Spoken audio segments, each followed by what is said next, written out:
당신의 마음을 소중히 여기는 안산단원 FM.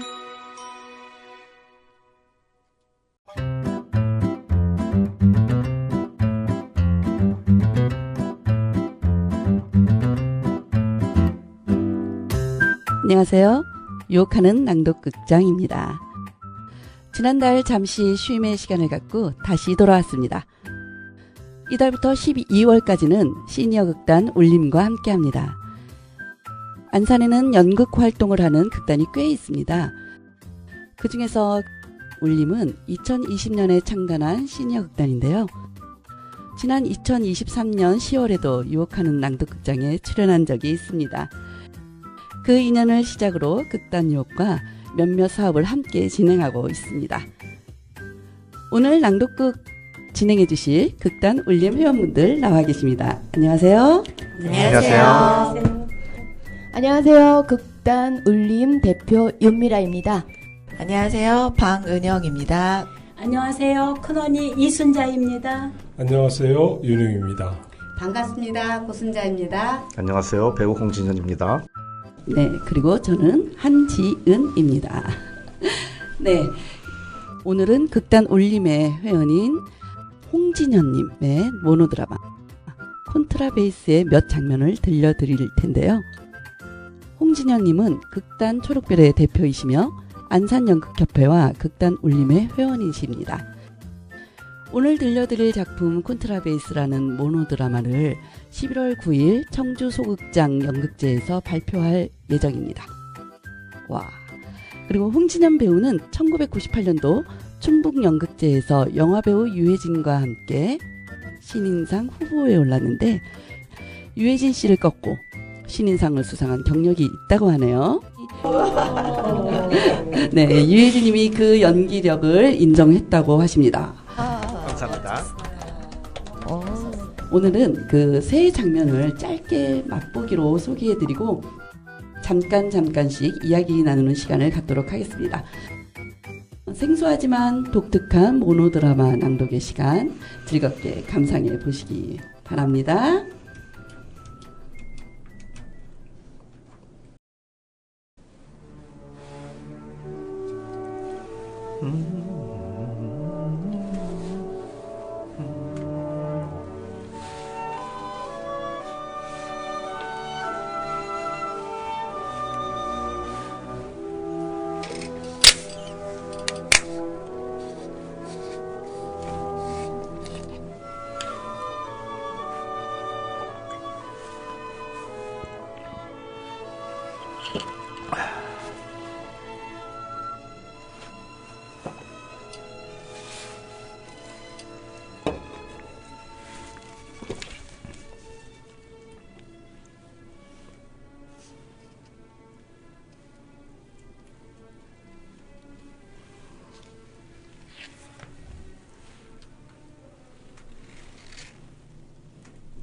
잠깐만 기다려보세요.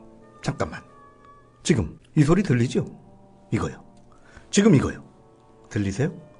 조금만 있으면 다시 나올 겁니다. 똑같은 말이거든요. 잠깐만요. 이거요. 들으셨죠? 베이스 소리입니다. 콘트라 베이스요. 제가 한 겁니다. 정확하게 말하면 우리가 연주한 거죠. 동료들하고 제가 말입니다. 우리를 빼놓으면 아무것도 되지 않습니다. 사람들에게 더 물어보시라고요. 지휘자는 없어도 되지만 콘트라베이스만은 빼놓을 수 없다는 것을 음악을 아시는 분이라면 누구나 인정할 겁니다. 심지어 우리 국립 오케스트라 단원들까지도 가끔은 지휘자의 지휘를 전혀 따르지 않고 우리 마음대로 연주할 때도 있다니까요. 그럴 때면 우리는 지휘자를 앞에서 혼자 호적거리게 놓아두고 우리는 각자 자신의 발장난으로 박자를 맞추곤 합니다. 물론 그런 짓을 우리 악단의 책임 지휘자 앞에서는 절대 하지 않습니다. 그 대신 초빙된 지휘자 앞에서는 항상 그러지요. 아주 은밀하게 쾌락을 맛볼 수 있거든요. 그 맛은 도저히 말로는 표현할 수가 없습니다. 오케스트라에도 콘트라베이스가 빠진다면 과연 어떻게 될지 상상할 수가 없습니다. 자고로 오케스트라는 명칭을 얻으려면 베이스가 갖춰져 있어야만이 가능하다고 말할 수 있습니다. 결국 제가 지금 말씀드리고자 하는 것은 컨트라베이스가 오케스트라 악기 가운데 다른 악기들보다 월등하게 중요한 악기라는 것을 이 자리에서 서슴없이 말씀드릴 수 있다는 겁니다. 비록 사람들이 그렇다고 생각하지 않지만 말입니다. 오케스트라의 전 장르 가운데 하나에서부터 열까지, 말하자면 심포니면 심포니, 오페라면 오페라, 솔로 콘서트면 솔로 콘서트, 어떤 종류든지 간에 그것들에서 콘트라베이스가 빠진다면 그런 것들은 아예 모두 집어치워 버리고 하지 않는 편이 좋을 겁니다. 오케스트라 단원에게 한번 물어보세요. 언제 제일 진땀이 나느냐고. 한번 물어보시라니까요. 콘트라베이스 소리를 듣지 못할 때 그렇다고 분명히 말할 겁니다. 사실 그것을 모르는 사람은 이 세상에 아무도 없습니다.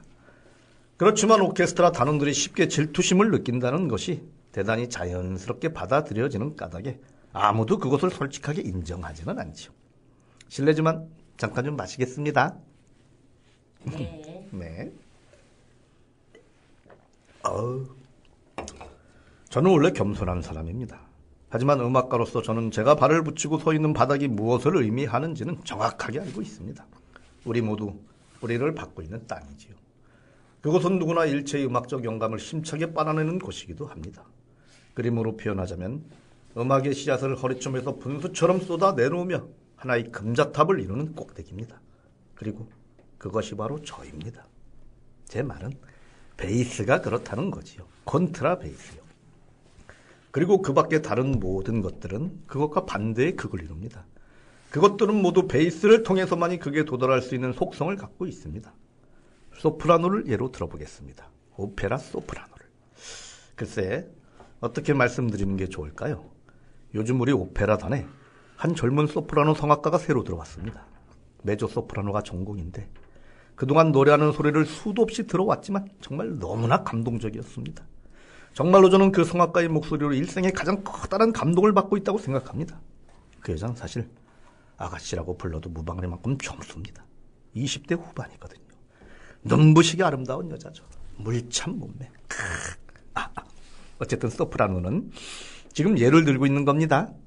콘트라베이스에 비춰서 생각해 볼 때 인간의 목소리와 악기의 소리라는 점에서 서로 반대되는 것으로서 소프라노가 혹은 메조 소프라노가 정확히 양극을 이루면서 그 끝에서, 아니 그보다는 그 끝을 향해서 음악적인 섬광을 이 극에서 저 극으로, 베이스에서부터 시작하여 종달새라고 비유될 수 있는 소프라노로, 아니면 메조 소프라노로 왔다 갔다 하면서 지구하고 영혼에 가까운 거룩한 금빛, 우주와의 조화를 이루는 에로틱하고 성적인, 그렇게 이곳에서 저곳으로 혹은 높은 곳에서 낮은 곳으로 이어지는 팽팽한 긴장 속에서 음악적으로 의미가 있는 모든 것들이 생성되어 비로소 음악적 의미와 삶이, 분명히 강조해서 말씀드리지만 삶이 이루어지고 있는 겁니다. 그러니까 제가 다시 한번 말씀드리자면 그 성악가가, 참고로 말씀드리는 겁니다. 이름은 세라라는 여자인데 정말 굉장한 여자입니다. 음악에 대해서 일가견이 조금이라도 있는 사람이라면 그렇게 느낄 수 있죠. 사실 음악에 대해서 어느 정도의 식견을 갖추고 있다고 자부하는 제가 뭔가 대단히 감동적이라고 느낄 때면 언제나 그 성악가가 멋지게 음을 뽑아 올리곤 하더군요. 그렇게 되기까지는 우리, 즉 오케스트라 단원들이 한 몫을 단단히 해줍니다. 그 중에서도 우리 콘트라베이스 단원들이, 다시 말해서 제가 특히 중요한 역할을 합니다. 정말 가슴 뿌듯한 일입니다. 대단하지요. 자, 다시 정리해드리겠습니다. 콘트라베이스는 그 악기가 내는 원초적인 저음으로 오케스트라 악기 가운데 가장 기본적인 악기라는 말씀을 이제까지 드렸습니다. 또 다른 특징으로는 콘트라베이스가 인간이 악기로부터 멀리 떨어져 있으면 있을수록 소리를 더 잘 들을 수 있도록 만들어진 특이한 악기라는 겁니다. 그리고 그런 속성 때문에 많은 문제를 야기하는 악기이기도 합니다. 여기 좀 보세요. 저는 여기 우리 집에 사방 벽과 천장과 바닥에 방음판을 다 붙여놓았습니다. 문은 이중으로 만들었고 이중문 사이는 비어있지 않도록 속을 꽉 채워놓았습니다. 장틀의 틈을 완전히 밀봉시킨 창문에는 특수 이중유로 된 유리창을 끼워놓았습니다. 비용이 무척 많이 들었지요. 그렇게 해서 방음 효과는 95% 이상 거둘 수 있게 됐습니다. 길에서 나는 소리가 들리십니까? 들리세요? 아니요. 저는 사실 시내 한복판에 살고 있답니다. 믿기 어려우시죠? 잠깐만요.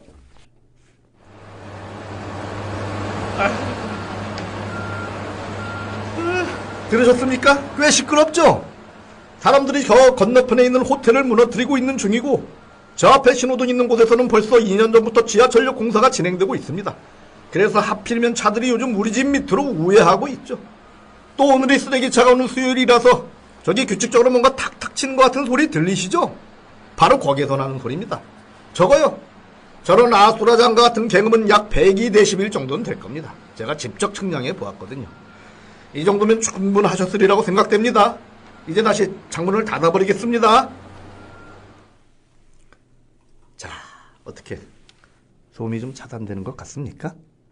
옛날 사람들은 도대체 어떻게 살았는지 궁금할 때가 있습니다. 그렇죠? 네. 요즘보다 과거의 소음이 더 적었다고 생각하지 마십시오. 박은호가 쓴 글에 보면 거리마다 양철 작업을 하는 소음 때문에 파리를 다 뒤져보아도 적당한 집을 찾지 못했다고 하더군요. 그 사실만 제외하고는 좀 박은호의 말을 잘 믿지 않는 편입니다만 어쨌든 그건 그렇다고 칩시다. 자, 이제 주의를 좀 집중해 주십시오.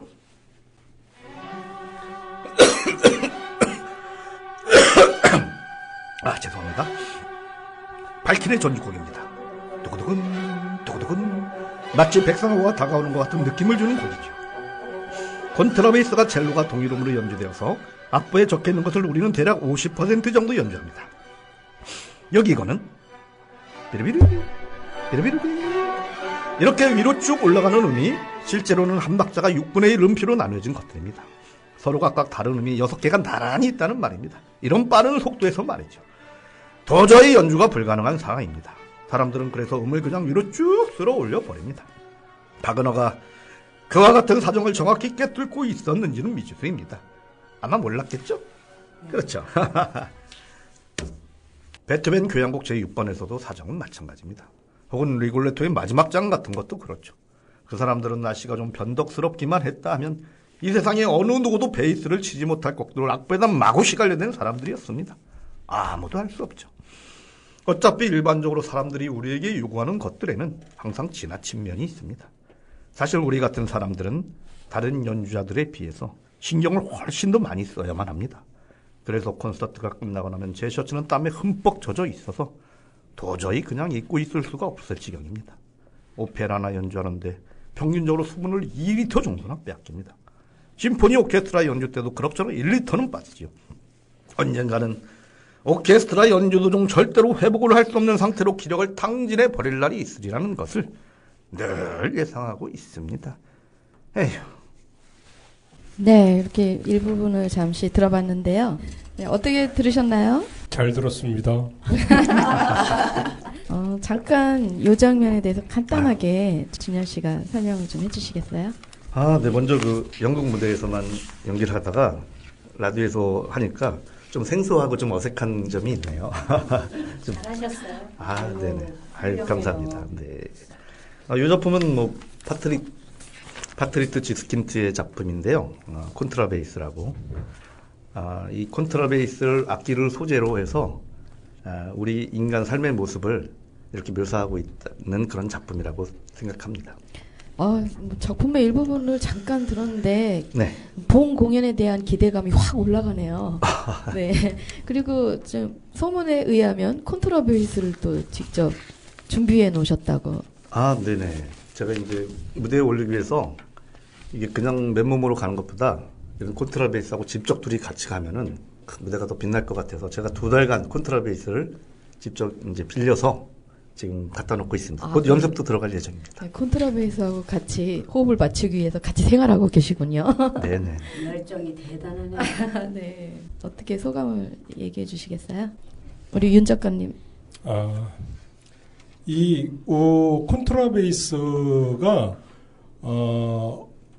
그 사람들이 이제 이 콘트라베이스가 뭐지? 뭐 이런 생각이 좀 들을 것 같은데요. 이 모노드라마예요. 콘트라베이스는. 그러니까 모노드라마 혼자서 하는 드라마인데 이 작가가 파트리크 지스킨트 이름이 어렵죠. 네. 독일 사람입니다. 독일 사람이다 보니까 이제 이름이 좀 어려운데 우리는 이제 흔하게 지스킨트 이렇게 얘기를 하는데 이렇게 이름만 들어서는 잘 모르는데 우리가 영화 향수 있죠? 예. 향수의 유명한 작가예요. 유명한 작가. 이 지스킨트의 이제 가장 대표작이 향수하고 그 존모 씨 이야기가 네. 이제 아주 대표적이죠. 맞습니다. 그런데 이 콘트라베이스가 그 지스킨트의 첫 번째 작품이에요. 첫 번째 출세작이죠. 예. 네. 첫 번째 작품이었는데 대박이 났죠. 그렇죠. 독일에서 대박이 났고 우리나라에서는 그 명계남 씨가 1995년도 이때 초연을 했죠. 명계남 씨가. 예, 오래됐죠. 근데 명계남 씨가 우리가 알고 있는 그 영화배우 명계남. 예. 그러니까 이제 명계남 씨가 자기가 영화를 하도 영화 배우로만 알려져 있고 또 코미디 연기를 많이 하다 보니까 나 이런 사람이야를 보여주고 싶어서 했던 게 모노드라마 콘트라베이스예요. 연기력을 좀 그렇지. 보여드리고 싶구나. 나 연기 좀 해. 나 코미디만 하는 사람 아니야. 네. 라는 것을 보여줄 정도로 이 콘트라베이스는 모노드라마로서 1인극이기 때문에 배우의 연기력이 가장 돋보이고 그리고 배우의 연기력이 없으면은 할 수 없는 모노드라마가 콘트라베이스다. 그래서 그리고, 우리 준현 씨가 대단하다. 그러네요. 가찬이시죠. 아무나 못하는 걸 하고 있다. 네, 대단해요. 그리고 실제로 명계남 씨도 유 공연으로 굉장히 공연이 대박 나서 유명해졌다면서요? 우리 진현 씨도 유명해지는 건가요, 이제? 네, 그럴 것 같은데요. 저도 그렇게 되기를 하늘에 좀 빌고 있습니다. 네. 사인 받고 사진 찍고 해야겠네요.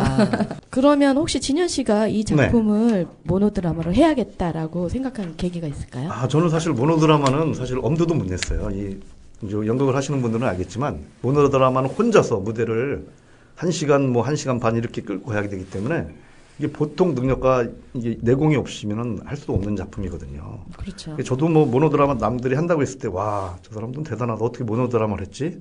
이렇게 막연하게 그냥 이렇게 추억만 하고 있었는데, 어느 날 우연히 이렇게 우리 마을 뒷산에 무봉산이라고 있는데, 거기 정상에 올라갔는데, 이 대본이 나를 찾는 것처럼, 이 정상에 이렇게 떨어져 있더라고요. 진짜요? 네. 우와.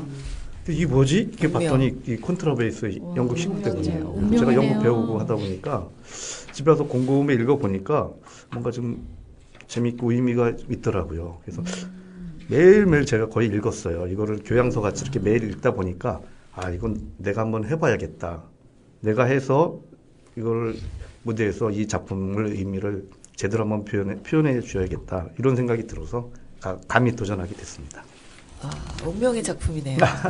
예, 좀 그렇다고 생각하고 있습니다. 잘 될 것 같아요. 뜰 것 같아요. 네, 너무 재밌어요. 이제 시작이니까 여기 청취해 주시는 우리 시민들도 단원 FM 시민들도 많이 응원해 주시기를 빌겠습니다. 네, 응원하겠습니다. 네. 응원의 박수 한번 파이팅! 홍진현 배우 파이팅! 네. 감사합니다. 자, 그러면은 또 준비하신 두 번째 단락을 한번 들어보도록 할까요? 네, 이제 저 전까지는 좀 서막이라고 한다면은 이제 본격적으로 이 주인공의 얘기가 펼쳐집니다. 네.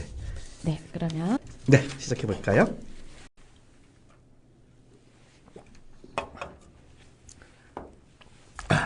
제가 이것을 처음 시작한 것은 17살 때였습니다. 그런데 제 나이가 지금 39입니다. 놀라셨죠? 나빴어요. 물론 처음부터 이것을 시작했던 것은 아닙니다. 플루트, 바이올린, 트럼본 등을 두루 다 거친 다음이었죠. 저는 사실 애초부터 콘트라베이스를 시작했다는 사람을 단 한 사람도 모릅니다. 이 악기가 그렇게 손쉽게 다뤄지는 악기는 아니니까요. 콘트라베이스는 어떻게 보면 하나의 악기라기보다는 거추장스러운 물건 같은 것입니다. 어깨에 메고 다닐 수가 없으므로 질질 끌고 다녀야만 하는데 어쩌다 넘어지기라도 하면 함께 나뒹굴 수밖에 없습니다. 자동차에 실을 때는 앞자리 오른쪽 좌석을 떼어내어야만 실을 수 있죠. 그리고 그것 하나만 실어도 자동차 안이 거의 꽉 찹니다. 집안에서 움직일 때도 이것을 이리저리 피하면서 지나다녀야만 합니다. 이것이 워낙에 좀 바보같이 덩그러니 자리를 잡고 서 있거든요.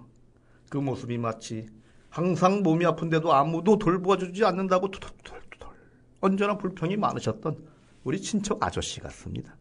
그런 요물단지가 바로 이 콘트라베이스입니다. 손님이 찾아왔을 때 이것은 언제나 곧바로 무대의 전면에 등장합니다. 때로 여자친구가 단 둘이서만 있고 싶을 때도 이것은 우리와 자리를 함께하면서 우리들의 일거수일투족을 다 눈여겨봅니다. 두 사람이 조금 진한 행동을 하려 하면 이것이 곁에서 지켜보고 있습니다. 그럴 때면 저는 이것이 일부러 어수룩한 표정을 지으며 우리들을 비웃고 있는 건 아닌가 하는 착각에 빠지곤 합니다. 그러면 그러한 내 느낌은 상대방에게 자연히 전달되고 괴상한 분위기가 되어 그야말로 엉망진창이 되어버리는 거죠. 저는 지난 5년 동안 단 한 명의 여자도 사귀지 못했습니다. 그것은 오로지 이 악기 때문이었습니다.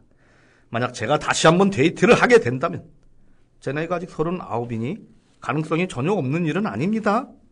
인물이 저보다 못한 사람도 있고 여기 맞네 오늘. 여기 심하시네. 어쨌거나 신분이 공무원이라도 되니 아직 사랑에 빠질 만한 가능성은 충분히 있는 겁니다. 그렇죠? 땡큐. 사실을 말씀드리자면 저는 요즘 사랑에 푹 빠졌습니다. 어쩌면 착각인지도 모르겠습니다. 상대방은 그런 눈치를 전혀 못 채고 있거든요. 상대가 누구냐 하면 제가 조금 전에 언급한 바 있는 오페라 단원의 한 사람이며 나이가 어린 성악가인 세라라는 이름의 여자입니다. 별로 가능할 것 같아 보이지는 않지만 혹시라도 일이 잘 되어서 언젠가 한번 기회가 닿는다면 전 그 여자네 집으로 가자고 고집할 생각입니다. 아니면 호텔이라든가 아니면 비만 나누면 야외로 나간다던가. 이 악기가 소화해내지 못하는 단 한 가지가 있다면 그건 비 오는 날씨입니다.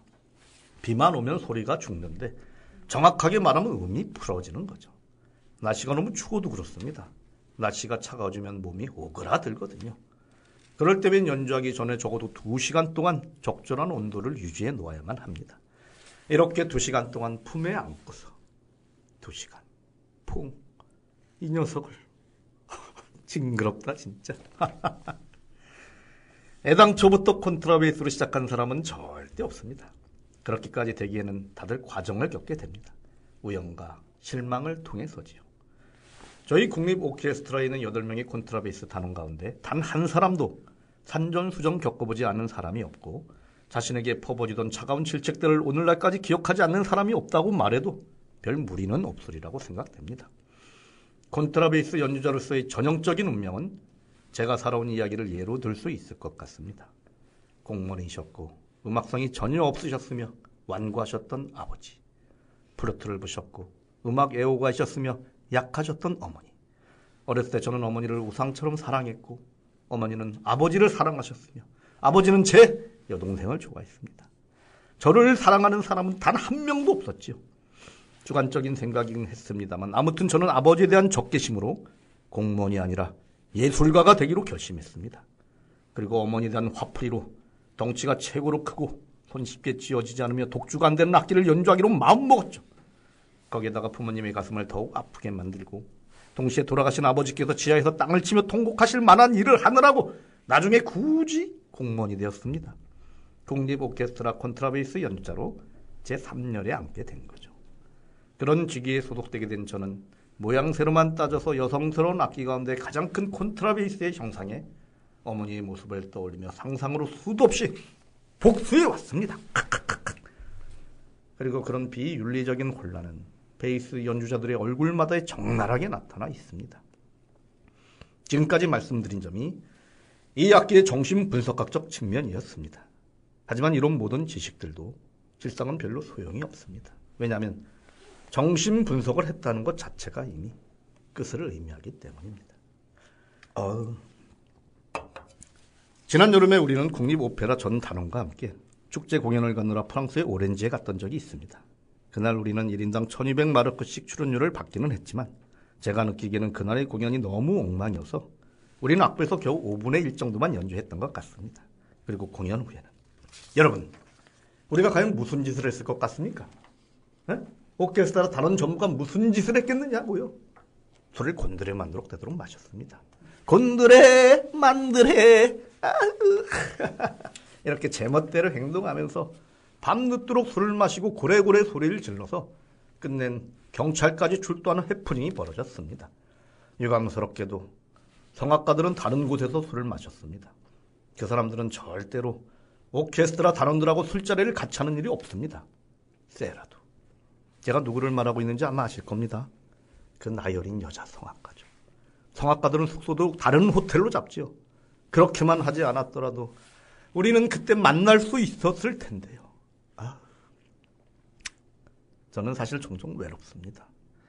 여가 시간이면 집에 혼자 앉아서 음반을 몇 개 듣거나 가끔 연습을 하기도 하지만 항상 똑같은 일의 반복이기 때문에 별다른 재미를 못 느끼고 살아가고 있습니다. 대개의 경우 우리는 연습을 10번쯤 하고 저녁 공연을 7번 내지 10번 갔습니다. 그 나머지 시간에 저는 그냥 집으로 와서 방음 처리가 된 여기 이 방에서 지냅니다. 갈증 때문에 맥주를 몇 병 마시기도 하지요. 그럴 때면 저는 이 녀석을 저쪽에 있는 등받이 의자 위에 올려놓고 의자 안쪽으로 이렇게 비스듬하게 기대어 놓고는 활은 그 옆에다 놓고 저는 여기 이렇게 안락의자에 앉습니다. 그렇게 해놓은 다음 저는 저것이 아주 볼품이 없는 악기라는 생각을 하기 시작합니다. 여러분께서도 저것을 한번 봐주시기 바랍니다. 한번 자세히 봐주세요. 어떤가요? 꼭 다리 피둥피둥하게 찐 부인네 같지 않습니까? 맞죠? 엉덩이는 축 처졌고 허리 부분은 잘록하지도 못한 것이 위쪽으로 지나치게 길게 뽑아 올라져 도대체가 못마땅합니다. 게다가 가늘고 축 늘어진 곱사등이 같은 어깨 부분 좀 보십시오. 정말 못 말립니다. kontra베이스는 이제까지 발명된 악기 가운데 가장 못생기고 거칠고 우아하지 못한 악기입니다. 악기의 돌연변이지요. 종종 저는 저것을 집어던지고 싶은 충동을 느낍니다. 톱으로 토막을 내고 싶기도 하고 혹은 잘게 가루로 만들어 목재를 가스로 바꾸는 기계에 집어쳐 넣거나 아무튼 결판을 내고 싶습니다. 제가 저 녀석을 사랑한다고는 절대로 말할 수 없습니다. 저 녀석은 연주하기도 무척이나 까다롭습니다. 반음을 3개만 내려고 해도 손가락을 쫙 펴야만 하거든요. 겨우 반음 3개를 가지고 말입니다. 자, 그럼 제가 이제 여러분들께 이른바 콘트라베이스를 위해 작곡된 곡 가운데 가장 아름답고 어떤 의미에서는 콘트라베이스의 즉위식이라고 할 수 있는 작품의 정수를 선보여 드리겠습니다.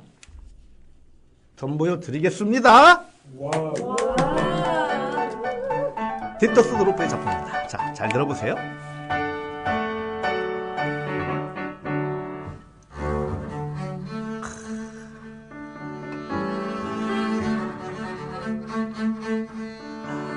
이겁니다. 이것이 바로 그거지. 디터스 도르프가 만든 곡입니다. 콘트라베이스와 오케스트라를 위한 마장조 협주곡이죠. 그런데 이 곡이 정말로 아름다웠는가에 대한 여러분의 솔직한 의견은 어떻습니까? 아름다운가요? 아름다운가요? 네. 듣기 좋은데요. 네. 그렇습니다. 곡의 멜로디에 신경을 쓰지 말고 순수하게 소리만 염두에 두고 한번 들어보세요. 다시 한번. 자.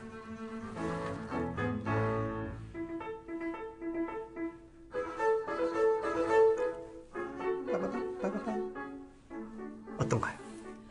너무 아름다운 것 같아요. 네. 그쪽도 만만치가 않네요. 네. 그렇죠. 곡의 후미 부분을 한번 들어볼까요? 곡이 끝나가는 부분을 이제 한번 잘 들어보세요.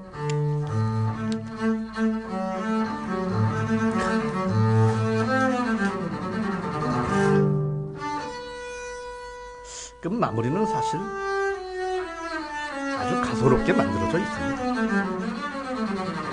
디터스 도르프도 어쩔 수 없었을 겁니다. 이곳이 작곡되었을 때만 해도 이런 것을 쓰지 않으면 안 되었을 때였으니 참 딱한 노릇이었죠. 위에서 명령이 떨어지는 대로 해야만 했었죠. 엄청나게 많은 곡을 써야만 했으므로 그 사람이 작곡한 수에 비하면 모차르트는 한낱 하룻강아지밖에 되지 못합니다. 여러분 혹시 요한 슈페르가라는 사람을 알고 있나요? 알고 있어요? 아니요. 모르시는구나. 그럼 이쪽 분. 도메니코 드라고니 때는 혹시 알고 있나요? 누구죠? 아유, 너무 하신다. 그러면 마지막으로 보떼친이라는 사람 알고 계신가요? 모르겠어요. 도대체 여기 왜 나오신 거죠? 네, 이 사람들이 다 콘트라베이스의 대가들입니다. 네, 더 나아가서 슈베르트의 베토벤의 8중주곡도 썩 좋습니다. 더 나아가서 슈베르트의 피아노 5중주곡 숭어라는 것도 좋지요. 아마도 그런 정도가 음악 등급상 최고의 것들이 될 겁니다.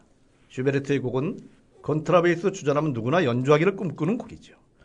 그러나 그런 모든 것들은 제게는 너무 한결같이 고상하고 먼 이야기일 따름입니다. 저는 큰 간현악단의 일개 단원일 뿐이니까요. 더 자세히 말씀드리자면 앞에서 셋째 줄에 앉는 연주자입니다. 실력하고는 별로 상관이 없지만 도표에 의한 서열상 그렇게 앉아야만 되는 겁니다. 오케스트라면 상상이 되시겠지만 인간사의 한 단면을 적나라하게 나타내주기 위해서 엄격한 수직적 조직체계를 이루고 있기 때문입니다. 누구보다도 지휘자의 자리는 높습니다. 그 다음에 제1바이올린 주자가 있고, 다음에 제2바이올린 첫 주자가 있고, 제1바이올린 둘째 주자가 있고, 나머지 제1, 2바이올린 주자들과 비올라 주자들, 첼로, 플루트, 오보에, 클라리넷, 파고트 주자들이 이어서 금관악기 주자들이 있습니다. 그 중에서도 가장 나중에 콘트라베이스 주자들이 있지요. 제가 지금 질투를 느끼고 있다고는 절대 생각하시지 말기 바랍니다. 제 수준이 어느 정도인지는 저 스스로 알고 있으므로 질투라는 것은 제게 아주 낯설은 감정이거든요. 그렇지만 전 공정한 것이 무엇인가 정도는 잘 알고 있습니다.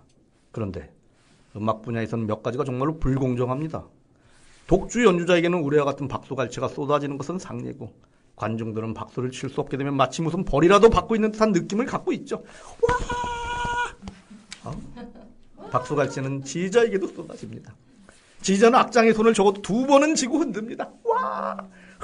와! 짜증나. 그러면 오케스트라 단원 모두가 자리에서 일어납니다. 그런데 콘트라베이스 연주자는 자리에서 제대로 일어서지도 못합니다. 왜? 이 덩치 산만. 그렇죠. 콘트라베이스 때문에 일어날 수가 없네. 제가 이런 표현을 사용하는 것을 양해해 주시기 바랍니다. 콘트라베이스 연주자는 어떤 시각으로 살펴보아도 최후의 쓰레기 같은 존재입니다. 그런 까닭에 저는 오케스트라의 구성을 인간사의 모형이라고 말씀드렸습니다. 이 세계에서나 그 세계에서 쓰레기와 관련된 사람들은 다른 사람들로부터 멸시와 조롱을 받기 마련이죠. 더구나 오케스트라의 세계는 인간사회보다 더 나쁩니다. 왜냐하면 인간사회에서는 언젠간 나도 최고의 위치까지 올라가서 내 밑에 벌레 같은 것들을 내려다 볼 날이 있으리라는 희망이 있지만, 오케스트라에는 희망이라고는 전혀 찾아볼 수가 없습니다. 그곳에는 냉엄한 능력별 계급제도, 옛날 내적에 내려진 결정을 그대로 고수하는 잔인한 계급제도, 진동음과 음의 빛깔에 따라 절대로 번복 불가능한 물리적인 계급별 차별화 제도 등이 있을 뿐입니다. 여러분, 절대로 오케스트라에는 들어가지 마십시오. 약속. 네, 여기까지. 우와, 이 장면에서는 완전 영원 모습이 보이네요. 아, 감사합니다.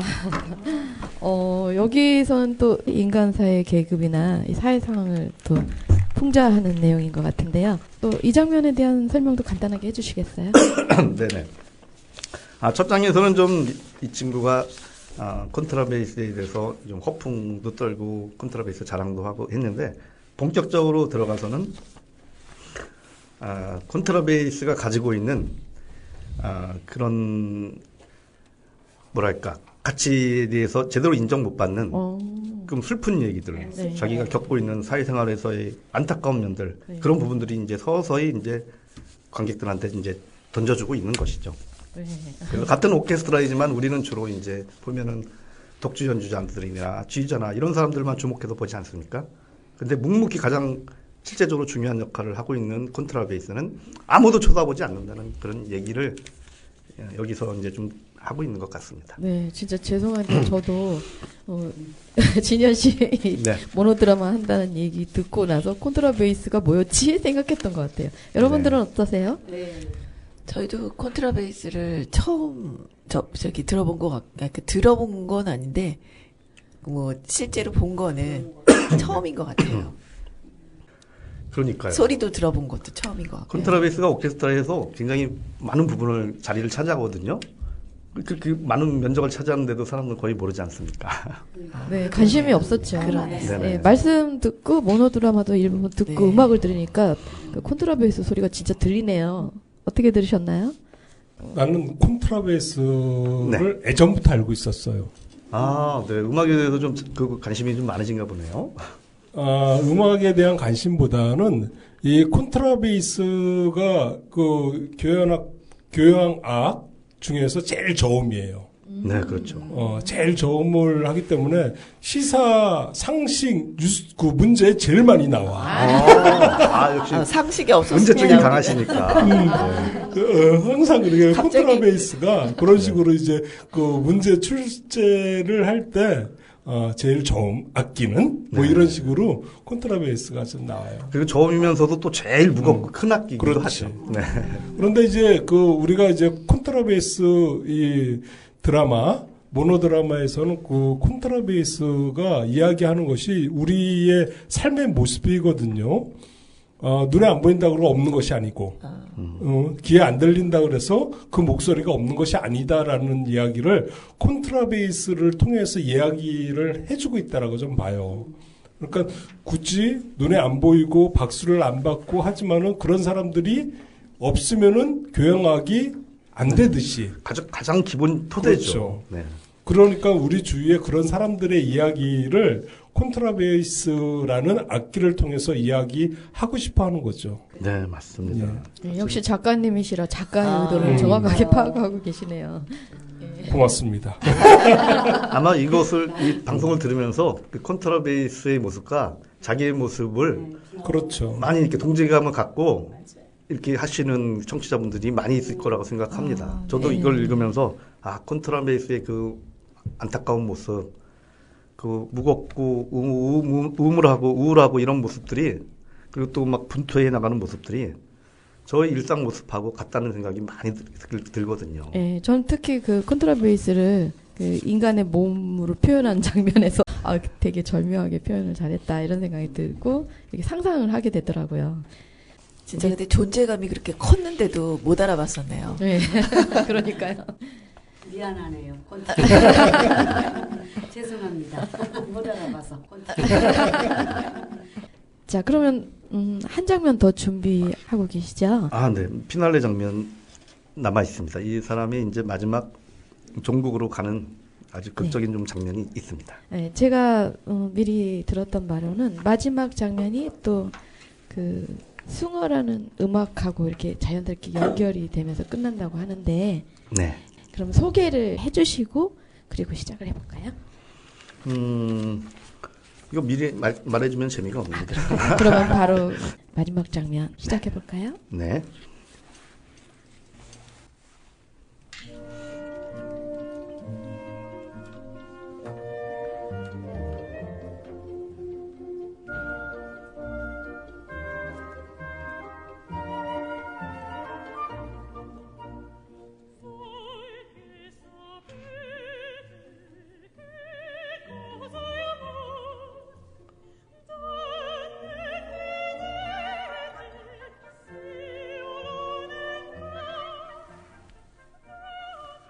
에로티시즘에 대해서 한마디만 더 말씀드리겠습니다.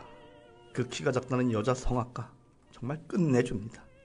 키는 아담하고 눈은 새카맣습니다. 코는 오똑하고. 어쨌든 이름은 세라입니다. 저하고 썩 잘 어울릴 수 있는 여자죠. 저는 사실 첼로나 비올라를 연주하는 여자와는 절대로 사랑에 빠질 수 없습니다. 단순히 악기만 생각해 볼 때 콘트라베이스는 비올라와 배음이 기가 막히게 딱 들어맞는 짝이라고 할 수 있습니다. 혹은 첼로도 되기도 하지요. 사실 말이지, 우리는 주로 첼로와 화음을 맞춥니다. 하지만 인간적으로는 그렇게 될 수가 없습니다. 콘트라베이스 연주자인 저로서는 저하고는 정반대되는 여자가 필요합니다. 이를테면 덩치가 아담하고 음악성이 있고 아름답고 또 볼륨이 있는 악가슴도 필히 갖추고 있어야만 합니다. 여긴 없군요. 네. 소프라노를 부르는 사람은 어떤 사람을 필요로 합니까? 에? 우리 서로 자기 자신을 속이지는 맙시다. 자, 소프라노를 부르는 사람은 어떤 사람을 필요로 하죠? 예쁘고 목소리가 큰 사람. 땡. 소프라노를 부르는 사람은 연습용 반주자가 필요합니다. 그렇죠. 실력을 제대로 갖춘 피아니스트 말입니다. 쥐저가 더 나을 수도 있죠. 심지어 콘트라베이스 연주자보다는 기술 감독관이 그런 사람에게는 더 중요합니다. 제 생각으로는 그 여자가 우리 기술 감독관하고 뭔가 심상찮은 관계를 맺고 있는 것 같습니다.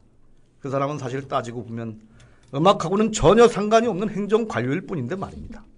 기름기가 줄줄 흐르고 다분히 호색가로 보이는 늙은 수컷 같은 남자입니다. 어쩌면 둘 사이에 아무 일도 없었는지도 모릅니다. 또 사실 무슨 일이 있었든지 간에 그것이 저와는 아무런 상관이 없는 일입니다. 한편으로 마음이 조금 아플 뿐이죠. 우리 기술 감독관과 잠자리를 같이 하는 여자하고는 절대로 같이 잘 수 없을 테니까요. 저라면 결코 용서하지 못할 것 같습니다. 하지만 우리 사이가 벌써 그런 단계는 단연코 아닙니다. 지금으로선 그 여자가 저를 아직 모르기 때문에 어떻게 될 수 있겠습니까? 운이 좋아 보았자 구내 식당이 고작일 겁니다. 그런데 문제는 그 여자가 구내 식당을 별로 이용하지 않는 곳에 있습니다. 종종 식사 초대를 받거든요. 나이가 더 많은 성악가들이 그 여자를 초대하죠. 값이 비싼 생선 요리집으로. 제가 언젠가 한번 그 식당을 눈여겨본 적이 있습니다. 생선 한 접시에 52마르크나 하더군요. 저는 그런 장면들을 보면 소름이 돋습니다. 하지만 저도 만약 제가 가고 싶은 생각이 든다면 그런 생선 요리집에 갈 수도 있습니다. 그리고 꼭 그래야만 한다면 생선 요리 한 접시에 52마르크를 던질 용의도 얼마든지 있습니다. 제가 눈썹이라도 하나 까딱하지 않을까 생각하신다면 그건 여러분들이 저를 아직 모르고 하시는 말씀입니다. 절대로 그렇게 하지 않을 자신이 있습니다. 그렇지만 어쨌든 저는 그런 것을 보면 소름이 끼칩니다. 하지만 언젠가 그 여자가 제게로 온다면 아직 저를 알지 못하지만 말입니다. 아마도 제게 이렇게 물어보겠죠. 달링? 우리 비싼 생선 요리 먹으러 가요. 그러면 저는 이렇게 대답할 겁니다. 달링, 그거 좋지. 당장 그렇게 합시다. 아주 값비싼 것으로. 저는 머리끝부터 발끝까지 사랑하는 여자 앞에서는 제법 호기를 부릴 줄도 아는 사람이거든요. 그렇지만 그 여자가 다른 남자들과 어울리는 꼴은 참을 수가 없습니다. 정말로 소름 끼치는 일이죠. 바로 제가 사랑하는 여자가 말입니다. 다른 남자들과 어울려서 고급 생선 식당을 드나들 수는 없는 일이지 않습니까? 그것도 거의 매일 밤마다. 물론 그 여자가 저를 아직 알지 못하고 있기는 합니다. 그리고 그것이 그 여자가 할 수 있는 단 한 가지 변명거리가 되는 셈입니다.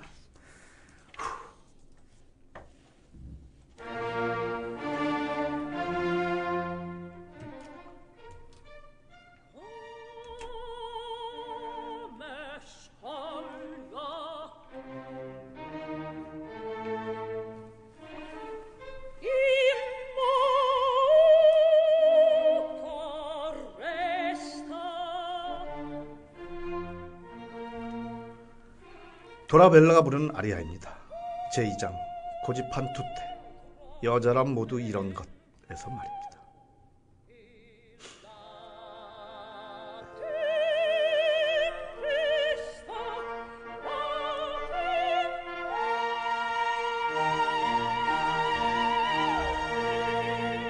그 여자가 노래하는 것을 들어본 사람이라면 누구나 그 체격에서 어떻게 그런 소리가 나올 수 있는지에 대해 믿기 어려워할 겁니다. 비록 아직까지는 별로 크지 않는 역할만을 했습니다만, 비록 그렇긴 하지만 그 여자가 노래를 부를 때 그 노래를 들으면 솔직하게 말씀드려서 가슴이 짓눌리는 것 같다는 말 위에는 아무 말씀도 드릴 수가 없습니다.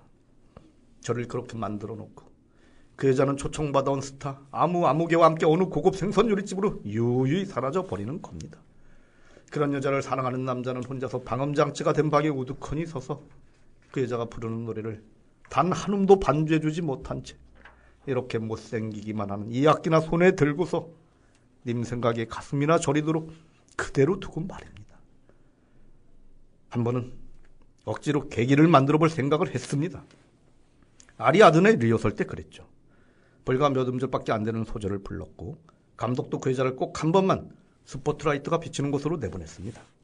그곳에서 그 여자가 지저만 뚫어져라 쳐다보지 말고 시선을 다른 쪽으로 돌리기만 했더라면 저와 눈이 마주칠 뻔도 했지요. 그때 전 그 여자의 주의를 끌기 위해서 불쑥 무슨 행동이라도 해보인다면 그것이 가능하리라는 생각을 했습니다. 베이스를 집어 던진다던가 실수를 저질러 이상한 소리가 나게 한다던가 아니면 제 앞에 있는 첼로로 다가가 활로 문지른다던가 비켜! 그렇지만 전 생각 끝에 그런 짓은 하지 않기로 했습니다. 실제로 행동에 옮기는 것보다 공사가 훨씬 더 쉬운 법입니다. 바보 같죠. 그래서 결국 저는 제 악기로 연주할 수 있는 범주에서 최대 한도로 남들 보기에도 정말 멋들어진 연주를 하려고 노력했습니다. 그러면서 저는 이런 생각을 했죠. 하나의 시험이 되리라. 제가 멋들어지게 연주하는 것이 그 여자의 귀에 느껴져서 단지 그것 때문에 뒤를 돌아본다면 세라는 영원히 제 인생을 함께할 여자가 될 것이라고 말입니다. 그렇지만 만약 뒤돌아보지 않는다면 그런 모든 것을 끝장으로 생각하기로 마음먹었습니다. 그리고 제가 멋진 연주를 막 하기 시작했을 때 그 여자가 뒤를 돌아보지 않더군요. 쌍! 그 여자는 감독의 손짓을 따라 뒤로 돌아 다시 무대 뒤로 사라져버린 겁니다. 그런데 사실 어차피 뭔가 특별하다는 느낌을 그 누구도 받지 못했습니다.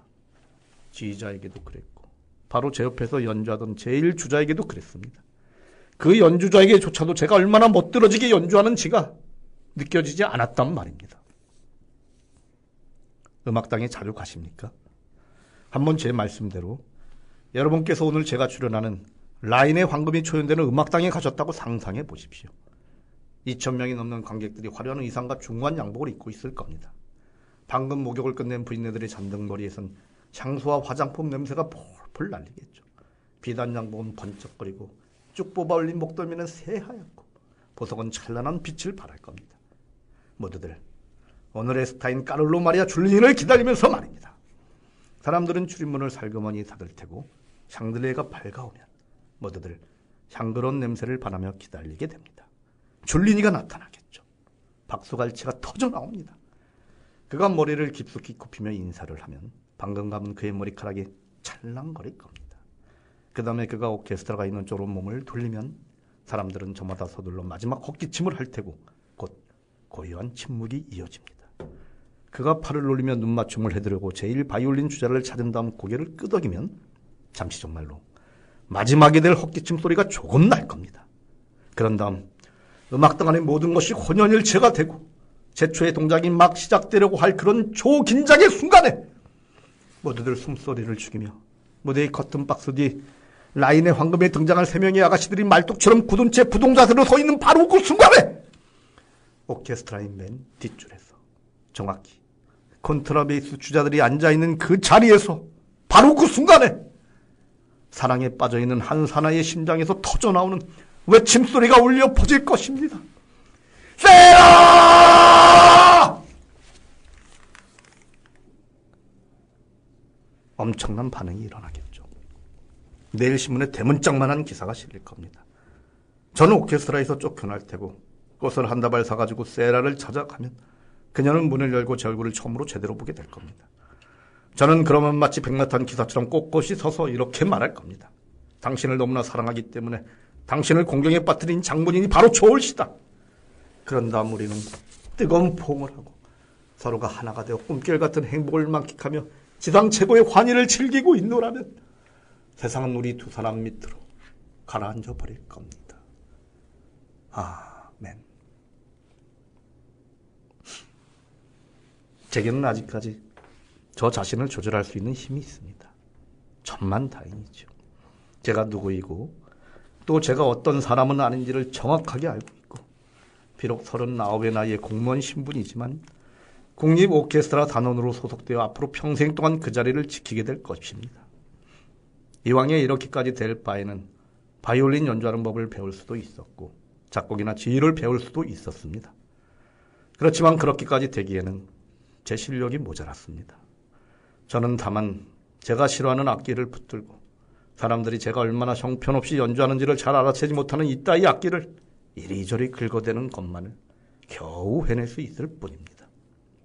그런데 제가 왜 이 짓을 계속하고 있느냐고요? 그러면 안 된다는 법이라도 있습니까? 제가 왜 꼭 당신네들보다 잘 지내야 하는 겁니까? 그래요, 당신네들요. 회계사, 의사, 아나운서, 가수, 화가, 법률가 등등인 당신네들보다 말입니다. 아니면 여러분들도 저처럼 손으로 밥을 벌어먹고 사는 특권을 누리고 있는 겁니까? 당신이 아닌 다른 어떤 사람이 당신보다 날렵한 몸짓으로 쓰레기통을 비운다면 그것이 당신에게 일종의 모욕이라도 됩니까? 저는 손에서 피를 흘리면서까지 왼손으로 4개의 혀를 있는 힘을 다해 꾹 누릅니다.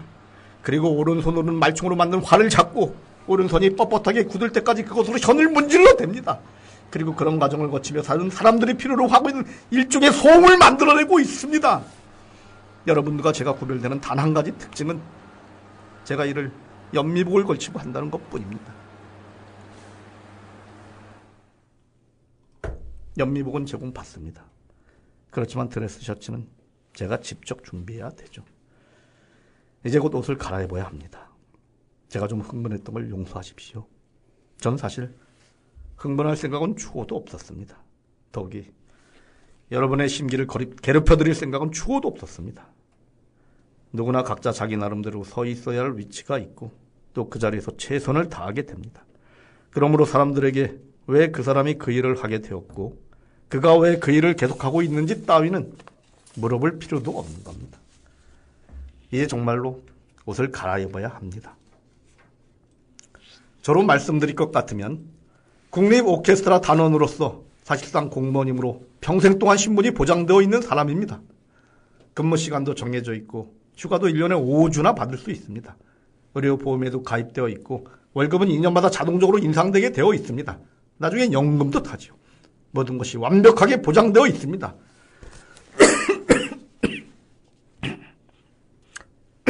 그런데 여러분, 저는 이런 상황에 종종 두려움을 느낍니다. 전 이렇게 모든 것이 완벽한 이 집을 두고 밖으로 나갈 엄두가 나지 않습니다. 바로 지금처럼. 이런 현상을 여러분께 어떻게 설명드려야 할까요? 저는 절대로 잘리지 않습니다. 연주를 하거나 말거나 제 마음대로도 절대로 잘리지 않습니다. 여러분께서는 제게 그것 참 좋겠다고 말씀하실 수도 있을 겁니다. 그렇지만 바로 그것이 제가 안고 사는 위험 요인입니다. 예전부터 늘 이렇게 살아왔지요. 이렇게. 물론 저는 사표를 던질 수도 있습니다. 아무런 문제도 없죠. 제가 그냥 가서 말만 하면 됩니다. 그만두겠습니다! 라고요. 그렇게 되면 저는 자유로운 몸이 되겠죠. 그 다음엔 어떻게 되는 거죠? 그 다음엔 무엇을 합니까? 그냥 길거리에 나앉게 되는 겁니다. 절망적이죠. 어차피 곤혹스럽기는 마찬가지일 겁니다. 이렇게 하든 저렇게 하든. 제가 오늘 밤 공연을 망쳐놓고 세라! 소리를 지른다면 사정은 달라지겠죠. 그것은 그야말로 세상을 떠들썩하게 만드는 일이 될 테니까요. 수상이 배속한 자리 앞에서 그런다면 말입니다. 그 여자의 이름은 만천하에 알려질 테고 저는 파면당하겠죠. 어쩌면 더 큰 사건이 터지게 될지도 모릅니다. 이를테면 수상의 경원이 저를 총으로 빵! 쏠지도 모릅니다. 어쨌든 무슨 일이든 분명히 일어날 겁니다. 제 인생 완전히 뒤바뀌어 버리겠죠. 그리고 설령 그런 일을 했음에도 불구하고 세라가 저한테 오지 않는다고 하더라도 그 여자는 저를 결코 잊지 못할 겁니다. 그것이 말하자면 괴성을 지름으로써 얻게 된 효과가 되는 셈입니다. 그리고 전 감독과 마찬가지로 잘리겠죠.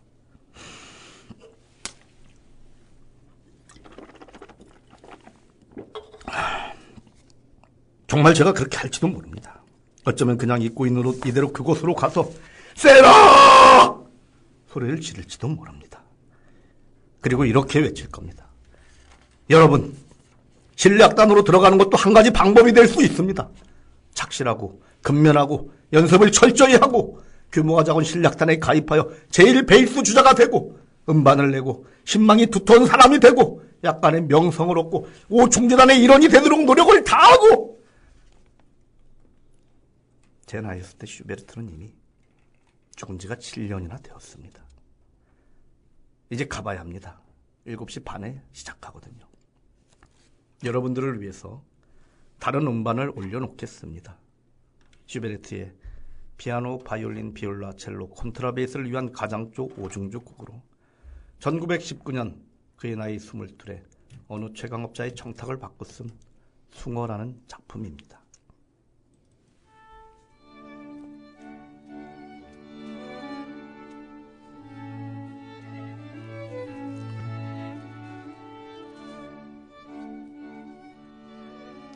이제 가보겠습니다. 음악당으로 가서 소리를 지르겠습니다. 그럴 용기만 있다면 말입니다. 여러분께서는 내일 신문에서 그것에 관한 기사를 읽으실 수 있으실 겁니다. 안녕히 계십시오.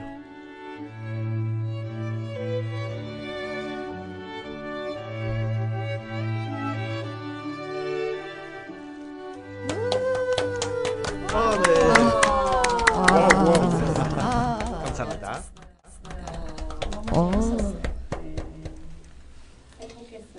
정말 멋진 공연을 한 편 보는 것 같습니다. 기대감 정말 3배, 4배로 올라갔습니다. 네. 정말요? 네. 무대에서는 또 어떤 모습으로 네. 보여질지 굉장히 궁금한데요. 그런 말씀을 들으니까 정말 잘해야겠다는 더 의욕도 생기고 기대도 많이 됩니다. 저도 감사합니다. 네, 다시 한번 응원의 박수 한번 우리 보내드릴까요? 네, 화이팅 하세요. 이 장면에 대한 소개를 해주시겠어요? 어떤 장면이죠? 마지막 장면. 마지막 장면은 이제 종국으로 가서 네. 그런 정말 사랑의 그런 아주 갈망, 열정, 정말 사랑하는 세라라는 여자를 위해서 어떻게 주위만 빙빙 돌고 그 여자는 나의 존재를 전혀 인식하지 못하고 있잖아요.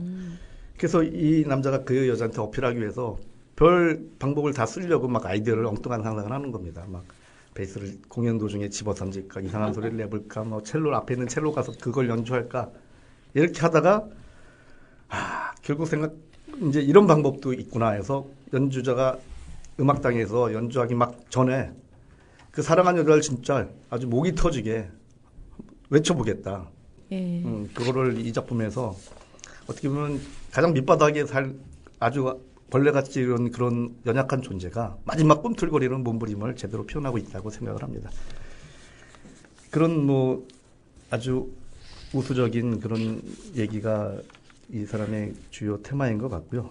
또 사회에 대해서 그럼에도 불구하고 포기하지 않고 어떻게든 그 아픔과 그런 것까지 같이 끌고 나가는 그런 작품의 그런 모습이 비춰져서 더 보는 사람들로 하여금 더 안타까움과 그런 것들을 자아내는 것 같습니다. 네, 이 작품의 대사도 물론 훌륭하지만 또 이 대사를 또 훌륭하게 연기로 훨씬 더 돋보이게 연기를 잘해주셔서 저희가 들을 때 굉장히 많이 몰입을 했었거든요. 네. 말씀해주신 대로 정말 그 사랑에 대한 열정, 또 이 콘트라베이스를 연주하는 연주자로서의 열정이 많이 몸으로 느껴졌습니다. 네, 공연 화이팅 하시고요. 저희 이 작품을 본 공연은 언제 어디서 하시는지 소개 좀 해주시겠어요? 네, 지금 잡힌 공연은 이제 청주 소극장 연극제가 11월 9일 날 토요일 날 네. 그때 공연이 예정되어 있습니다. 우리 다 같이 응원하러 가야겠네요. 네, 다 같이 한 차로 해가지고 다 같이 네네네. 같이 가는 걸로 예, 하시면 예. 될 것 같습니다. 알겠습니다. 그리고 또 혹시 또 공연 그리고 곳에서? 다른 공연은 이제 잡힌 건 없고요. 제가 여러 가지 이 작품을 해서 기획을 해가지고 네. 다른 곳에서 많이 불러주실 수 있게끔 그렇게 많이 좀 홍보도 하고 네, 하려고 오늘 하니까. 방송 들으시고 네. 관심 있는 분들 연락 주시면 네네. 되고요. 어느 장소든 상관없이 네네. 복합문화공간이라든지 카페라든지 어느 장소에 상관없이 제가 불러만 주신다면 제가 멋진 콘트라베이스 연주자가 돼서 곧 달려가겠습니다. 네, 그러면 좋은 소식이 많이 있길 바라고요. 네. 시간이 다 돼서 우리 이제 인사를 드려야 될 것 같아요. 지금까지 배우 홍진현님의 모노드라마 콘트라베이스였습니다. 네. 그리고 다음 달에도 우리 극단 울림은 또 다른 낭독극으로 찾아오겠습니다. 감사합니다. 감사합니다. 네, 지금까지 극단 울림의 낭독극이었습니다. 모노드라마 매력에 푹 빠지는 시간이었던 것 같습니다. 홍진현님, 네. 앞으로 팬이 될 것 같아요. 감사합니다. 네. 저희 오늘 이 시간은 이렇게 마무리를 하도록 하고요. 다음 달, 그리고 또 12월까지 우리 극단 울림과 함께 여러분들 찾아뵙도록 하겠습니다. 저희 계속 만나는 거죠? 네. 네, 다음 달에는 더 좋은 낭독극 준비하셔서 참여해 주시기 바랍니다. 감사합니다. 지금까지 함께 해주셔서 너무너무 감사합니다. 다 같이 인사할까요? 감사합니다. 너무 재밌네. 잘 된 거잖아요. 너무 잘하네. 좀 긴장을 했는데.